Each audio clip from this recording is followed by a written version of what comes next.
Hello hi ನಮಸ್ಕಾರ. ನಾನು ನಿಮ್ಮ ಗೌಡ.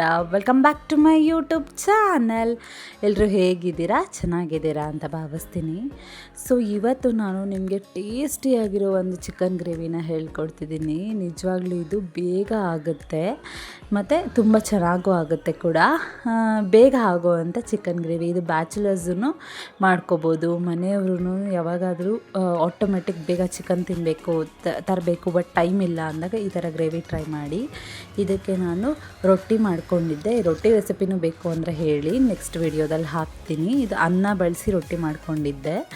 ಸೊ ಹೇಗೆ ಮಾಡೋದಂದರೆ ಫಸ್ಟು ಮಸಾಲೆ ಪ್ರಿಪೇರ್ ಮಾಡ್ಕೊಂಬಿಡೋಣ. ಅದು ಒಂದು ಸಣ್ಣ ಪ್ಯಾನಿಗೆ ಒಂದು 2 ಸ್ಪೂನಷ್ಟು ಎಣ್ಣೆ ಹಾಕ್ಕೊಂಡ್ಬಿಟ್ಟು, ಒಂದು 1/2 ಸ್ಪೂನು ಸೋಂಪು, ಒಂದು 1/2 ಸ್ಪೂನು ಜೀರಿಗೆ, ಒಂದು 1/2 ಸ್ಪೂನು ಮೆಣಸು, ಆಮೇಲೆ ಒಂದೇ ಒಂದು ಚಕ್ಕೆ, 2 ಲವಂಗನ ಹಾಕ್ಕೊಳ್ಳಿ. ಇದು ಬಂದ್ಬಿಟ್ಟು ನಾನು 3/4 kg ಚಿಕನಿಗೆ ಯೂಸ್ ಮಾಡ್ತಿರೋವಂಥ ಪದಾರ್ಥಗಳು. ಅದಾದಮೇಲೆ ಒಂದೇ ಒಂದು ಏಲಕ್ಕಿ, 3/4 kg ಆಗಲಿ 1 kg ಚಿಕನ್ ಆಗಲಿ 2 kg ಚಿಕನ್ ಆಗಲಿ ಒಂದೇ ಒಂದು ಏಲಕ್ಕಿ ಸಾಕು. ಆಮೇಲೆ 1 ಇಂಚು ಶುಂಠಿ, ಆಮೇಲೆ ಒಂದು 4-5 ಬೆಳ್ಳುಳ್ಳಿ, 1 ಟೊಮೆಟೊ, 1-2 ಸ್ಪೂನ್ ಕಾಯಿ, ಇಷ್ಟನ್ನು ಕೂಡ ಹಾಕ್ಕೊಂಡು ಚೆನ್ನಾಗಿ ಫ್ರೈ ಮಾಡ್ಕೊಳ್ಳಿ. ಆಮೇಲೆ ಗೋಡಂಬಿ ಬಂದುಬಿಟ್ಟು ಆಪ್ಷನಲ್ಲು, ನಿಮಗೆ ಗೋಡಂಬಿ ಬೇಕು ಅಂದರೆ ಹಾಕ್ಕೊಳ್ಳಿ, ಇಲ್ಲ ಅಂದರೆ ಬೇಡ. ನಾನೊಂದು ಗೋಡಂಬಿ, ಒಂದು 4-5 ಗೋಡಂಬಿನೂ ಕೂಡ ಇಲ್ಲಿ ಬಳಸ್ಕೊಂಡಿದ್ದೀನಿ. ನಿಮಗೆ ಬೇಕು ಅಂದರೆ ಹಾಕ್ಕೊಳ್ಳಿ, ಇಲ್ಲಾಂದರೆ ಬೇಡ.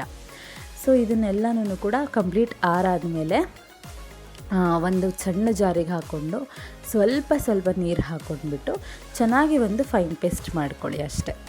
ಆಮೇಲೆ ಒಂದು ಕುಕ್ಕರಿಗೆ ಒಂದು 3 ಸ್ಪೂನಷ್ಟು ಎಣ್ಣೆನ ಹಾಕ್ಕೊಂಡ್ಬಿಟ್ಟು, ಅದಾದಮೇಲೆ ಒಂದು ಸ್ವಲ್ಪ ಬಟರ್, ಅದನ್ನು ಬಟರ್ ಬಂದ್ಬಿಟ್ಟು ಆಪ್ಷನಲ್, ಬೇಕಂದರೆ ಹಾಕ್ಕೊಳ್ಳಿ, ಇಲ್ಲಾಂದರೆ ಬೇಡ. ಬಟರ್ ಹಾಕ್ಕೊಂಡು ಒಂದು 1/4 ಸ್ಪೂನ್ ಸೋಂಪು, ಒಂದು ಸ್ವಲ್ಪ ಕರಿಬೇವು, ಒಂದು ಈರುಳ್ಳಿನ ಸಣ್ಣದಾಗಿ ಹೆಚ್ಚಿಟ್ಕೊಂಡು ಅದನ್ನು ಕೂಡ ಹಾಕ್ಕೊಂಡು ಚೆನ್ನಾಗಿ ಫ್ರೈ ಮಾಡ್ಕೊಳ್ಳಿ. ಆಮೇಲೆ ಇವಾಗ ತೊಳೆದಿಟ್ಕೊಂಡಿರೋವಂಥ ಚಿಕನ್ನು ಕೂಡ ಹಾಕ್ಕೊಂಡು ಚೆನ್ನಾಗಿ ಮಿಕ್ಸ್ ಮಾಡಿಕೊಂಡು, ಆಮೇಲೆ ಇದಕ್ಕೆ ಶುಂಠಿ ಬೆಳ್ಳುಳ್ಳಿ ಪೇಸ್ಟನ್ನು ಕೂಡ ಹಾಕ್ಕೊಳ್ಳಿ. ಸ್ವಲ್ಪ ಒಂದು 1/2 ಸ್ಪೂನಷ್ಟು ಶುಂಠಿ ಬೆಳ್ಳುಳ್ಳಿ ಪೇಸ್ಟ್ ಹಾಕ್ಕೊಂಡು ಚೆನ್ನಾಗಿ ಮಿಕ್ಸ್ ಮಾಡಿಕೊಂಡು, ಇದಕ್ಕೆ ಆ್ಯಸ್ ಯೂಶ್ವಲ್ಲು ರುಚಿಗೆ ತಕ್ಕಷ್ಟು ಉಪ್ಪು, ಅದಾದಮೇಲೆ ಸ್ವಲ್ಪ ಚಿಲ್ಲಿ ಪೌಡರು, ಅಂದರೆ 1 spoon normal chilli powder, 1 spoon Kashmiri chilli powder, 1 spoon ಧನಿಯಾ ಪೌಡರು, ಇಷ್ಟನ್ನು ಕೂಡ ಹಾಕ್ಕೊಂಡ್ಬಿಟ್ಟು ಚೆನ್ನಾಗಿ ಮಿಕ್ಸ್ ಮಾಡ್ಕೊಳ್ಳಿ. ಆಯಿತಾ? ಅದಾದಮೇಲೆ ಇದನ್ನು ಚೆನ್ನಾಗಿ ಮಿಕ್ಸ್ ಮಾಡಿಕೊಂಡು ಚಿಕನೆಲ್ಲ ಎಣ್ಣೆ ಬಿಡೋವರೆಗೂ ಒಂದು 10 ನಿಮಿಷ ಹಾಗೆಯೇ ಬಿಡಿ.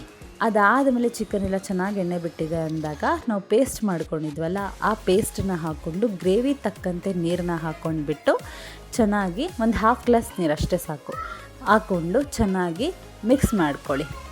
ಚೆನ್ನಾಗಿ ಮಿಕ್ಸ್ ಮಾಡಿಕೊಂಡು ಲಾಸ್ಟಲ್ಲಿ ಸ್ವಲ್ಪ ಕೊತ್ತಂಬರಿ ಸೊಪ್ಪು, ಸ್ವಲ್ಪ ಪುದೀನ ಸೊಪ್ಪನ್ನ ಸಣ್ಣದಾಗಿ ಹಚ್ಚಿಟ್ಕೊಂಡು ಹಾಕ್ಕೊಂಡ್ಬಿಟ್ಟು ಚೆನ್ನಾಗಿ ಮಿಕ್ಸ್ ಮಾಡಿಕೊಂಡು, ಇವಾಗ ಕುಕ್ಕರ್ ವಿಷಿಲ್ನ ಕ್ಲೋಸ್ ಮಾಡ್ಕೊಂಡ್ಬಿಟ್ಟು, ನಾನಿಲ್ಲಿ ನಮ್ಮ ಕುಕ್ಕರಲ್ಲಿ ನಾನೊಂದು 5 ವಿಷಲ್ ಹೊಡ್ಸ್ಕೊಂಡಿದ್ದೀನಿ. ನಿಮ್ಮ ಕುಕ್ಕರ್ ಬೇಗ ಬೇಯುತ್ತೆ ಅನ್ನೋದಾದರೆ ಒಂದು 4 ವಿಷಲ್ ಸಾಕು. ನಮ್ಮ ಕುಕ್ಕರಲ್ಲಿ ಅಷ್ಟು ಬೇಗ ಬೇಯಲ್ಲ, ಅದಕ್ಕೋಸ್ಕರ ನಾನೊಂದು 5 ವಿಷಲೇ ಹೊಡ್ಸ್ಕೊಂಡೆ. ಆಯಿತಾ? ಚಿಕನ್ನು ಚೆನ್ನಾಗಿ ಸಾಫ್ಟಾಗಿ ಬೇಯುತ್ತೆ 5 ವಿಷಲ್ ಹೊಡ್ಸ್ಕೊಂಡೆ ನಾನು. ಸೊ ಅದಾದಮೇಲೆ 5 ವಿಷಲ್ ಹೊಡ್ಸಾದ್ಮೇಲೆ ನೀವೇ ನೋಡಿ ಎಷ್ಟು ಚೆನ್ನಾಗಾಗಿದೆ ಅಂತ. ನಿಮಗೆ ಇನ್ನೂ ಸ್ವಲ್ಪ ಗ್ರೇವಿ ಟೈಪೇ ಬೇಕು, ಇನ್ನೂ ಸ್ವಲ್ಪ ಇದಾಗಬೇಕು ಅಂದರೆ ಸ್ವಲ್ಪ ಒಂದು 5 ಮಿನಿಟ್ಸು ಸ್ಟವ್ ಮೇಲೆ ಇಟ್ಕೊಂಡ್ರೆ ಅದು ನೀರೆಲ್ಲ ಸ್ವಲ್ಪ ಹಿಂಗಿಡ್ಕೊಳ್ಳುತ್ತೆ. ನಾನೊಂದು 2-3 ಮಿನಿಟ್ಸು ಇನ್ನೊಂದು ಸ್ವಲ್ಪ ಕುದಿಸ್ಕೊಂಡೆ ಅಷ್ಟೇ. ನೋಡಿ ಇವಾಗ ಆಲ್ಮೋಸ್ಟ್ ಗ್ರೇವಿ ಟೈಪ್ ಥರ ಆಯಿತು. ಅದು ಪೂರ್ತಿ ಹಿಂಗಿಡ್ಸ್ಕೊಬೇಡಿ, ಯಾಕಂದರೆ ಫುಲ್ಲು ಡ್ರೈ ಆಗಿಬಿಡುತ್ತೆ, ಅದಕ್ಕೋಸ್ಕರ. ಸೊ ಇಷ್ಟೇ ಸಾಕು, ಕರೆಕ್ಟ್ ಗ್ರೇವಿ ಆಗುತ್ತೆ. ಮಿಸ್ ಮಾಡದೆ ಟ್ರೈ ಮಾಡಿ. ಸೊ ಈ ವಿಡಿಯೋ ನಿಮಗೆ ಇಷ್ಟ ಆಗಿದ್ದರೆ ದಯವಿಟ್ಟು ಲೈಕ್ ಮಾಡಿ, ಶೇರ್ ಮಾಡಿ, ಕಮೆಂಟ್ ಮಾಡಿ, ಸಬ್ಸ್ಕ್ರೈಬ್ ಮಾಡ್ಕೊಳ್ಳಿ. ಹೀಗೆ ನನಗೆ ಸಪೋರ್ಟ್ ಮಾಡಿ.